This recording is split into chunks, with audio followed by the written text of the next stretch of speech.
in a minute. It has. Okay. Let's include that. That's pretty genuine. What? No. Yes. Okay. No. We're recording. Stop. And you better. See, like, we're not this putting could go any into of the this in the video. We're not putting any of this in the video.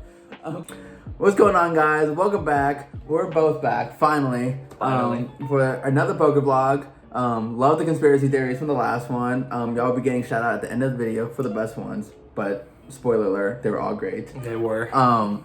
But this is a very special episode. We recorded this on Matt's 22nd birthday. We did. I'm older and wiser now. Sal was extremely nice. He showed up to the session with some birthday gifts and Awesome.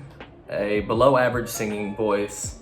And I gotta say, all the gifts were just so subpar. I hated all of them. I wish he would have got me. These Magpie Pro Tip playing cards are great for showing your friends how to play poker.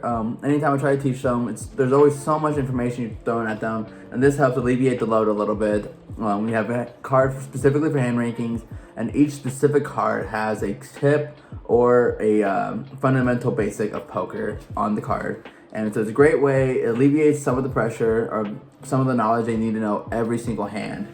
I plan to get one of these for a couple of my friends. Yes, Zach, Brett, I'm talking about y'all. And yes, I plan on doing the same thing. I plan on, Matt needs to buy one. I'm keeping these. Thank you so much to Magpie for sponsoring this video. There is a link in the description of the video for their Kickstarter to get your very own copy and learn how to play yourselves or teach your friends. Again, thank you for sponsoring the video, and back to the vlog. Happy birthday to you. Happy birthday to you. Happy birthday, whatever. Alright, so unfortunately they didn't have any blackberry bird dog, but we got him some peach bird dog. Little inside joke between the two of us. Yeah. Here you go, my man. Happy birthday. Thanks, man. I didn't get any Dos Equis because I saw that after I left the liquor store. You're fine, thank you. But I should have gotten some. Shit, how do I return this? But at it again, it is my birthday, so we're gonna be firing these birthday bullets, 22 bullets for 22 birthdays. Gonna just fire away some birthday bullets. Try to not give away these Barch Bucks. Barch Bucks are the best bucks, so I've heard. Oh yeah. You've had plenty of Barch Bucks in the past. Actually, I haven't. Yeah, No. not on the vlog. No, you've had more of my money on the vlog. That's fair enough. But yeah, so happy birthday, my man. Thanks, no bud. better way to spend your birthday than grinding away at the poker table. Oh yeah, But you know what? It's your birthday. You're bound to run good. Bound to run good. Oh God, he's already here. We'll see how it goes. I've only been playing for like 15 minutes. So. Okay. Well, we'll see you guys on the felt then. Here we go, ladies and gentlemen. The first hand as a 22-year-old. Now, I'm older, wiser, and more experienced. This hand, we're going to see a player open under the gun to $15. We look down at pocket threes, going to give it a call, go set mining. We're going to pick up one other caller, and everybody else is going to fold. We're going to go three ways to a flop of ace-8 for rainbow. The under the gun player checks, and I actually decide to take a little stab here for $15. When the under the gun player checks, I think I'm most likely to have an ace, and betting small here accomplishes the same thing as betting big. And what do you know? We get both folds. I'm officially 1 for 1 as a 22-year-old, and gotta say that experience really coming in handy in these big spots. And what a way to kick it off. First hand of the session, we're going to be in the small blind with 10 8 of clubs. There's going to be 5 limps, and we're going to complete and big blind checks. Go 6 ways to a flop of king 10-3 rainbow.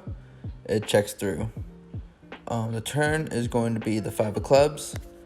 I end up betting $5, turning a flush draw with my middle pair. There's going to be a call in the big blind. The button is going to decide it's not enough money and raise it to $25. I think I have a pretty easy call here. Have the flush draw, 2 pair outs, trip outs. If he has a hand like 3-5, maybe mean, I guess worst case scenario, if he has pocket fives, I'm drawing pretty slim, only to the flush, but either way, pretty easy call. And the big blind's going to end up getting out of the way. The river is going to be an offsuit 8. I check it over to the big blind, or the button, I mean. He bets $35. I hope my 2-pair outs are good. So I call, and he shows king 3 of hearts for flop 2-pair, so, well, not the best way to start out the session. In this hand, we're going to look down at ace-king offsuit under the gun. We've got a pretty obvious open here to $15 and folds around the middle position, who decides that is not quite enough money, and he's going to bump it up to 60. A player in the cutoff actually decides to cold call that 3-bet, and it's back on us. I mean, there is merit to calling, but I think 4-betting is definitely the way to go here. So I considered possibly sizing up to more like 3.5x, but with the stack depths the way they are, that'd be committing a larger portion of the stack, and it would just make more sense to shove, and I don't like that option as small as the raise is. So I actually decided to 4-bet to 180 here. The 3-better decides to get out of the way, and to my surprise, the cold caller decides to yet again call the 4-bet. Now, I'm putting him on basically ace-queen pocket pairs. Pocket pairs less than queens. Possibly even queens. But so either way, we're going to be going heads up to a flop with a pot of $428 in the middle. And when the flop rolls out Jack 4-4 with 2 spades, $428 in the middle. I've got about 300 something behind. I decide to go ahead and rip it and pray for a fold. We've actually got some audio of what was going on inside of my head during the hand. Fold! Fold! Very riveting stuff here. Eventually, the player turns over pocket 7s and mucks. Thankfully, we get that one through, and we're going to be scooping a nice pot. We are once again in the small blind. We look down at Queen Jack of clubs. There is going to be a limp. The cutoff is going to raise to $12. As you guys know, in the small blind, I tend to either 3-bet or fold. Most of the time, not always. But Queen Jack of clubs, pretty good candidate to 3-bet. So I like to do so and raised it up to $46, and only the cutoff is going to call. Heads up to a flop of ace-10-7 with 2 clubs and a spade. Pretty normal flop to c-bet. I bet $30, down betting like I normally do, and he ends up making the call. Turn is the 6 of spades. On this turn, the board's quite dynamic. There's going to be lots of draws. Obviously, there's 2 flush draws on board. Hands like king, queen jack like I have. Any hand with a 9 or 8, pocket 9s, pocket 8s now have a straight draw as well. And obviously, I could still have some pretty nutted hands, such as aces, 10s, ace-10 suited, even 8-9 suited being in the small blind sometimes. So I think this is a pretty good candidate to overbet the pot and put a lot of hands into tough spots, hands like ace-jack, king-queen, stuff like that. So I bet $180, and he makes a pretty quick fold, so I'm happy to win the pot with basically 0 showdown there. So in this hand, we're actually going to be putting on the birthday straddle action. Now, unfortunately, that's the only straddle action we're probably going to get on my birthday. Oh well, we'll get him next year. Pretty poor player under the gun by the name of Sal is going to be opening to $16 here. We're going to see a call from under the gun +2, a call from late position, and with all that dead money in, when we look down at king queen off, I consider putting in the squeeze, but Sal opening under the gun against a straddle, I think his range is going to be fairly strong, and Sal doesn't like to fold like me, so I don't think I'm going to be able to take it down too often. So I decide, getting the odds, I decide to just call and close action. We're going to go 4 ways to a flop, which is fairly decent for our hand. We're going to look at king queen 7 with 2 diamonds. We check like we're going to do with 100% of our hands here. Sal continues for $45. He gets a call from under the gun +2. Late position decides to make the fold. And with a wet board like this, I can't justify any slow playing. So I decided to go ahead and put in the check raise to 150. And we meet no resistance. Unfortunately, we can't get a little value out of our top two here. But both of them folding out any equity isn't the worst thing in the world. So we'll absolutely take it. And yeah. For this next hand, we're going to look down at King Queen off on the button. The cutoff is going to raise to $8. On the button, there is a argument to 3-betting here, facing an open in the cutoff. But this time we just decide the flat, and it brings along the big blind. You go heads up 3 ways to a flop of Queen A3 with 2 spades. Checks to the cutoff, he bets $30. I have a pretty easy call, and the big blind folds. Heads up to the turn, which is a 6 of clubs.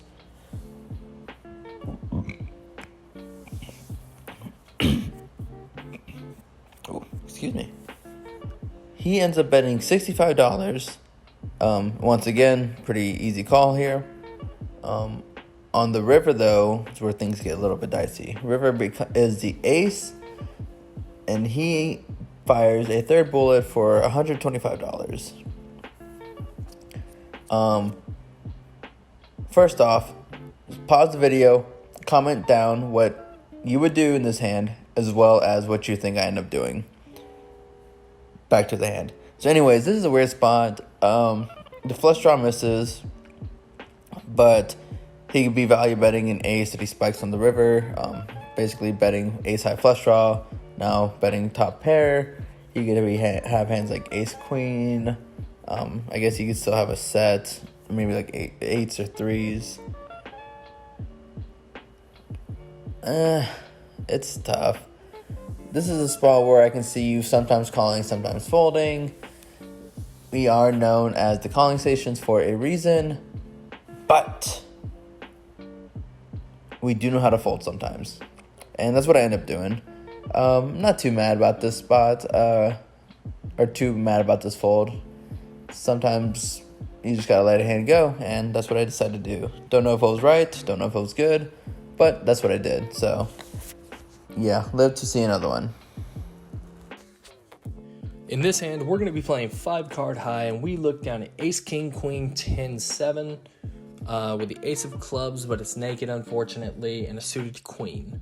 We get about 7 limps, and so we're going to be going 7 ways to this flop, which is 10-5-4 with 2 clubs. And when it checks to me on the button, I go ahead and decide to pot. I don't think this is going to get through too often, but I would be potting with my ace high flush draws and whatnot in this spot. And I think and having the 10, I block pocket 10s, I block the nuts at this very moment.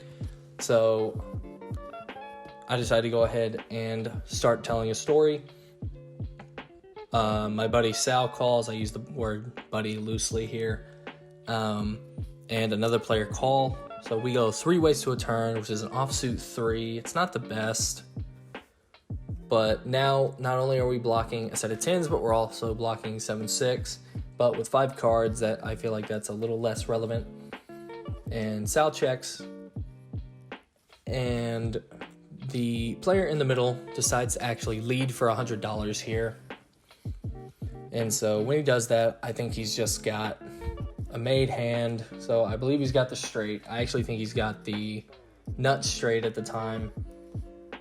But there are a lot of scary cards, and we're blocking a lot of his redraws. So I think a good percentage of the time he's just going to have the naked straight draw. So I actually decided to call and put in the float here. Basically determined to fire off on all scare cards such as clubs and board pairs. Now, I start to get concerned because Sal also makes the call for $100, so I don't think I have a lot of clean bluff cards. So we're going to be going 3 ways, looking for a very specific river, and luckily we're going to get it. The river is the 3 of clubs, completing the flush draw and also pairing the board. So when it checks to me, I actually feel very confident in betting 175 here. Now, it doesn't look like it, but please trust me, there are 3 green chips on top of the red stack I slide out. And Sal folds fairly quickly, and the opponent shows me the turn straight and finally disgustedly folds. And while he folds, I silently pat myself on the back and feel like I did such a great job, when in all actuality, looking back, I probably just got away with pushing a bad situation, and sometimes even bad plays get through. Like I said, I'm not the best mixed game player, so just happy it worked. In this next hand, we're going to be in the big blind. There is a straddle going on. There is going to be 3 limps in front of us. We complete in the big blind with pocket 3s, and the straddle checks his option. So we go 5 ways to a flop of king 9-3, 2 spades. Now, I'm not going to lie, I did not completely pay attention to the board when I decided to check here. But it checks all the way to the button, and he bets $15. After looking at the board a little bit better, I realized I have a set. So, gonna go ahead and make the check raise. We make it $50, and only the button ends up making the call. Turn is a 2 of spades. Not our favorite card of the deck, bringing the front door flush in. So we end up playing a little bit of pot control and checking the button, and he ends up betting $70. No reason to fold. We can still be ahead of his range, as well as if he does have a flush, we still have full house outs. So we end up making the call. River is a 7, not pairing the board.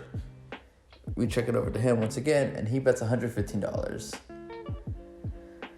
And, well, this pot got really big after being limped around real quick. I folded last time. I can only fold so much, being a calling station. So we end up making the call. And he shows us the bad news, has Jack 7 of spades, turning the flush. So we lose a decent sized pot before we go out to celebrate Matt's birthday. But oh well. That's 50. Let's make it. How about? Let's make it 34. I'll start it for once. $13 for your birthday. So 11, 12, 13, 50. Water. We're getting the cash out. Boom. There it is. Thanks for watching, guys. It was actually a really fun session. On the shorter side. Yeah. We both won, both booked the win. How much did you win again? I was up roughly 760-ish. Nice. A little bit milder session for me. I was up 385. But you know what? We take a double win. Take a double win all the time. We actually had to end the session a little short. We went out for his birthday, of course. Why not? Yeah, we went to the public library, checked out all of our favorite books. And then had a couple brewskis at the house. Yeah, some nice coffees. Had a nice little book club session. But anyways, so conspiracy theories. Big shout outs to Harold Marsh, Fast Fun Poker Jamie, and Thomas Renier. I hope I'm saying that right. Renier. We were arguing about what the proper I'm sorry. I really am, from the bottom of my heart, if that's wrong. Please. I really am sorry. We're doing our best here. But y'all had some hysterical conspiracies. I like them all. Thank you for the interaction. We really appreciate it. But yeah, make sure to check out our social media pages. In the description below. It's going to be a long description. But also, again, check out the Kickstarter, social media pages, like, comment, subscribe. I know all that YouTube stuff. All the YouTube stuff. No, we're selling out, guys. We're selling out. But anyways, thanks for watching, guys. I'll see y'all next time. Well, we'll see y'all next time.